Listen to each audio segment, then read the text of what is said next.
Hey guys, आपने ये dialogue तो सुना ही होगा। Powerful people make places powerful.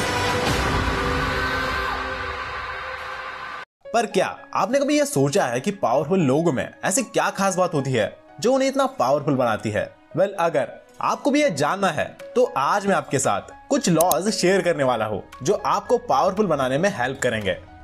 ये लॉज मैं आपको एक famous book the 48 laws of power इससे बताने वाला हूँ जिसे लिखा है रॉबर्ट ग्रीन ने। So let's start. Law number 1, never outshine the master. अगर आप किसी ऑफिस में काम करते हो तो आपको हमेशा अपने बॉस या सीनियर को सुपीरियर फील करना चाहिए। आप अपने स्किल या टैलेंट का इतना भी शो ऑफ ना करें कि वो इनसिक्योर हो जाए। अपने बॉस को हमेशा ये महसूस कराए कि वो ज्यादा टैलेंटेड है।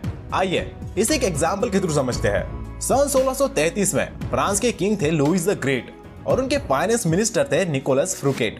निकोलस फ्रूकेट की दिल खोल के खर्चा करने की आदत थी। महंगी चीजें खरीदना और लेविश पार्टीज देना उन्हें पसंद था। दरअसल बात तो यह थी कि निकोलस बहुत इंटेलिजेंट थे और किंग की नजरों में उनकी इंपॉर्टेंस भी बहुत थी। लेकिन जब 1661 में फ्रांस के प्राइम मिनिस्टर जुलूस की डेथ हुई तो निकोलस को यह लगा कि उनकी इंपॉर्टेंस की वजह से किंग उन्हें प्राइम मिनिस्टर बनाएंगे। लेकिन ऐसा कुछ भी नहीं हुआ। उल्टा किंग ने तो वो प्राइम मिनिस्टर की पोस्ट ही हटा दी। निकोलस को लगा कि शायद किंग की नजरों में अब उनकी इंपॉर्टेंस कम हो चुकी है। और फिर कुछ ऐसा हुआ कि उसके बाद निकोलस फ्रूकेट की लाइफ पूरी तरह से बदल गई। उन्होंने सोचा कि वो अपने नए कैसल के इनॉग्रेशन के लिए एक पार्टी थ्रो करेंगे और उसमें किंग को as a guest of honour बुलाएंगे और वही किंग को ट्रिब्यूट पे करेंगे। और फिर निकोलस ने यही किया। उन्होंने एक इतनी बड़ी पार्टी थ्रो करी जो उस समय तक फ्रांस के इतिहास में सबसे लिविश पार्टी थी। लेकिन शॉकिंग बात तो यह है कि पार्टी खत्म होने के बाद निकोलस फ्रूकेट को किंग के ऑर्डर पर अरेस्ट कर लिया था, क्योंकि उस पार्टी में जितने भी लोग आए थे उन्होंने ये मान लिया था कि किंग फ्रांस का सबसे रिच और वेल्दी था। पर जैसी पार्टी निकोलस ने दी थी शायद वैसी पार्टी किंग भी कभी नहीं दे पाता। और निकोलस का कैसल किंग के कैसल से भी बहुत बड़ा और लेविश था। सो पार्टी से पहले जो फाइनेंस मिनिस्टर किंग को इम्पोर्टेंट लगता था अब वही उसके आंखों में खटकने लगा। अब गौर से समझना कि आखिर क्या हुआ। निकोलस को लगा कि वो किंग को ये प्रूव कर पाएगा कि वो किंग की कितनी रिस्पेक्ट करता है, उसके कितने बड़े लोगों से कांटेक्ट है और चीजों को लेकर उसकी चॉइस कितनी अच्छी है। पर ऐसा कुछ भी नहीं हुआ। किंग इम्प्रेस होने की जगह उल्टा ऑफेंड हो गया। सो इसीलिए कहते हैं never try to outshine your master. Law number 2, always say less than necessary. Powerful लोग जो होते हैं वो हमेशा कम बोलते हैं और जब वो बोलने लग जाते हैं तब सब लोग उन्हें ध्यान से सुनते हैं। पावरफुल लोगों की एक बहुत ही अच्छी आदत होती है, वो होती है कम बोलना और ज्यादा ऑब्जर्व करना। 1825 में जब निकोलस I रशिया के किंग बने तब वहाँ कई दंगे हो रहे थे। तब किंग ने दंगे खड़े करने वाले लीडर्स को फांसी देने का ऑर्डर दिया। जब उस लीडर को फांसी के फंदे पर लटकाया गया तभी वो रस्सी टूट गई और वो लीडर जमीन पर गिर गया। उस जमाने में किसी मुजरिम का फांसी का फंदा टूटना शुभ संकेत माना जाता था और अक्सर मुजरिम को छोड़ दिया जाता था। इसलिए जब वो रस्सी टूटी तो किंग के सैनिकों ने सारी बात किंग को बताई। उसके बाद राजा उसे छोड़ने ही वाला था। तभी किंग के एडवाइजर ने सैनिकों से पूछा कि जब रस्सी टूटी तब वो मुजरिम कुछ बोल रहा था क्या? सैनिक बोले, जी हाँ, जब रस्सी टूटी तब वो बोल रहा था कि राजा एक ढंग की रस्सी नहीं ला सकता तो राज्य क्या खाक चलाएगा। ये बात सुन के किंग बहुत ज्यादा गुस्सा हो गया और उसने मुजरिम को लोगों के बीच बहरहमी से मार देने का ऑर्डर दिया। अगर वो मुजरिम गिरने के बाद कुछ नहीं बोलता तो शायद वो जिंदा होता।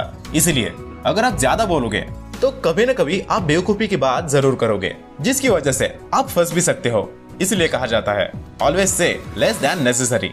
Law number 3, win through your actions and not through your arguments. Michael Angelo जो एक बहुत ही फेमस आर्टिस्ट थे, जब वो अपनी स्टैचू पे फाइनल टचेस दे रहे थे तब उनके पास वहाँ का मेयर सॉर्डिनी उनके पास आया। सॉर्डिनी अपने आप को एक्सपर्ट समझता था।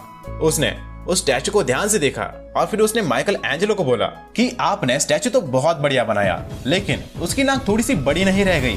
अब माइकल को पता था कि मेयर उस स्टैचू के एग्जैक्टली नीचे खड़ा था, इसलिए उसको नाक थोड़ी सी बड़ी दिख रही थी। लेकिन माइकल एंजेलो ने डिसाइड किया कि वो आर्ग्यूमेंट नहीं करेंगे। उन्होंने अपना हथौड़ा उठाया और थोड़ी सी मिट्टी उठाई और सॉर्डिनी से कहा कि चलिए मेरे साथ आइए। और वो स्टैचू के नाक के पास आया और नाक पे हथौड़ा मारने की एक्टिंग करी और साथ में थोड़ी सी मिट्टी भी गिरा रहा था। और सॉर्डिनी को लगा कि वो सही में स्टैचू पे काम कर रहा था, लेकिन असलियत में वो कुछ भी नहीं कर रहा था। थोड़ी देर के बाद उसने मेयर को बोला कि अब देखिए कैसी लग रही है नाक। और वो मेयर बहुत इम्प्रेस हुआ और कहा कि बहुत खूब, तुमने बहुत अच्छा काम किया। माइकल एंजेलो को यह बात पता थी कि अगर वो बहस करके जीत भी जाते फिर भी वो मेयर खुश नहीं होता और उसकी दुश्मनी बढ़ जाती मेयर के साथ। हम लोगों को भी ये करना चाहिए। लोगों से आर्गुमेंट करने में कोई वैल्यू नहीं है। बहस करके आप लोगों का दिमाग नहीं बदल सकते। इसलिए रॉबर्ट ग्रीन कहता है, win through your actions and not through your arguments. Law number 4, conceal your intentions.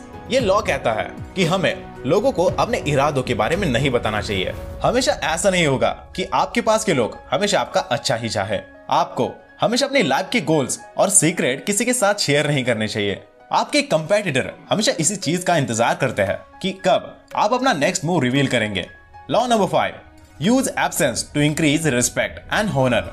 आपने कई बार देखा होगा कि जब कोई सेलिब्रिटी किसी फंक्शन में आता है तब वो ज्यादा देर नहीं रुकता और शायद कभी कभी देर से भी आता है। इसका कारण ये होता है कि वो लोगों को ये दिखाते हैं कि वो कितने बिजी है और वो ज्यादा अवेलेबल भी नहीं होते, क्योंकि जितना आप लोगों के बीच अवेलेबल रहेंगे उतनी ही आपकी वैल्यू कम होती है।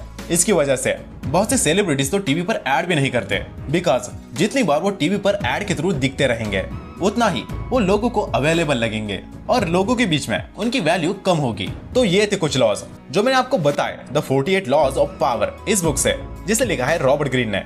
होप करता हूँ कि आपको ये वीडियो पसंद आया होगा। अगर आया हो तो इस वीडियो को एक लाइक कर देना और चैनल को सब्सक्राइब करके बेल नोटिफिकेशन ऑन जरूर करना।